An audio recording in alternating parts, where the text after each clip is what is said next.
Bonjour à tous et bienvenue dans cette nouvelle vidéo. Aujourd'hui on va parler des forfaits mobiles au Canada. Alors les forfaits mobiles au Canada, si vous vous êtes un petit peu renseigné avant de regarder cette vidéo, vous avez pu remarquer que les tarifs sont beaucoup plus élevés qu'en France. En France on a quand même énormément de chance et je pense que c'est le pays où les forfaits mobiles sont les moins chers au monde. On peut s'en sortir avec des forfaits avec par exemple 20 ou 50 gigas pour entre 10 et 20 euros par mois grand maximum, donc c'est quand même hyper intéressant. Et il faut savoir qu'au Canada c'est pas du tout la même chose et la moyenne en général c'était plus aux alentours des 60-70 $ par mois pour avoir moins de 10 gigas la plupart du temps. Bon, ce qu'il faut comprendre aussi, c'est que le Canada est un pays beaucoup plus grand que la France et donc la couverture réseau est beaucoup plus importante. Un petit peu comme en France, on va retrouver des opérateurs, on va dire historiques, comme nous on a en France avec Orange, SFR et Bouygues.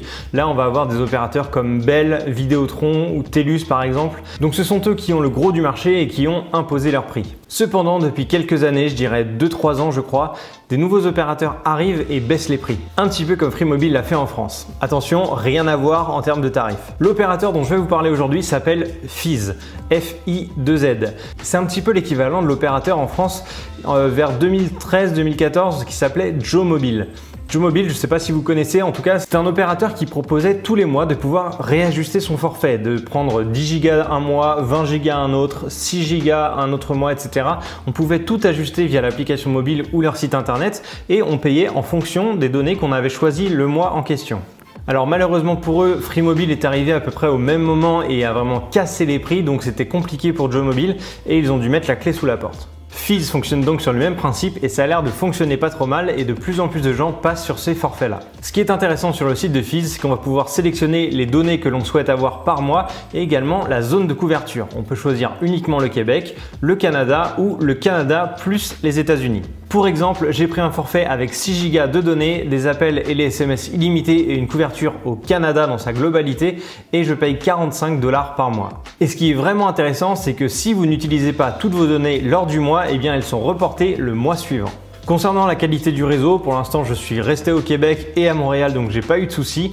À savoir qu'à Montréal on capte également dans le métro, donc ça c'est un très bon point. Quelques petits points faibles quand même, si vous voulez souscrire à un abonnement Fizz, vous avez forcément besoin d'une carte de crédit canadienne. Donc il va falloir attendre d'arriver sur place au Canada, de faire actuellement votre confinement, d'aller à la banque, de demander votre carte de débit, attendre 15 jours le temps qu'on vous envoie votre carte de crédit par courrier et ensuite vous allez pouvoir commander votre carte SIM. C'est pas forcément le plus simple, mais au bout d'un mois, vous avez quand même votre numéro canadien. Autre petit point faible, mais qui risque d'être corrigé assez rapidement, je l'espère, Fizz n'a pas encore d'application mobile au moment où je vous parle. On est le 2 août 2020 et donc il faut forcément passer par un ordinateur et le navigateur ou aller sur le smartphone avec un navigateur encore une fois pour se connecter à notre compte et vérifier la quantité de données qu'on a utilisées sur le mois en cours.